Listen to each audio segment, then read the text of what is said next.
মাঝখানে দাঁড়িয়েছেন তো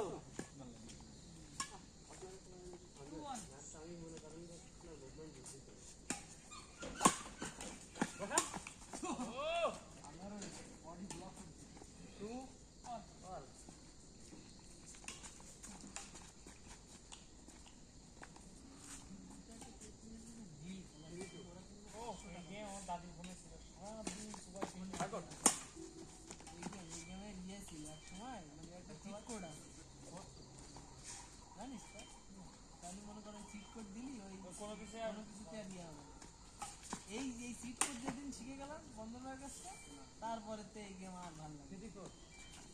বন্ধন বেড়া করছো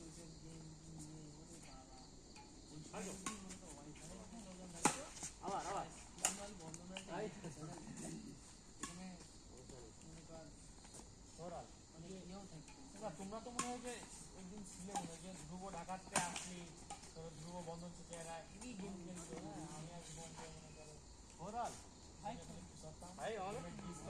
বন্ধন ভাই এখনো পর্যন্ত কয় যে বন্ধন ভাই প্রথম আমার কাছে গেম খেলা তখন তো মনে করছে খেলা তো আছে মোস্তফা একদম কাজের কাছে ছিল আমার বাড়ি কম্পিউটার ছিল না একজন মাউসে আর দুজন কিবোর্ড একজন এই সাইডে একজন এই সাইডে আমি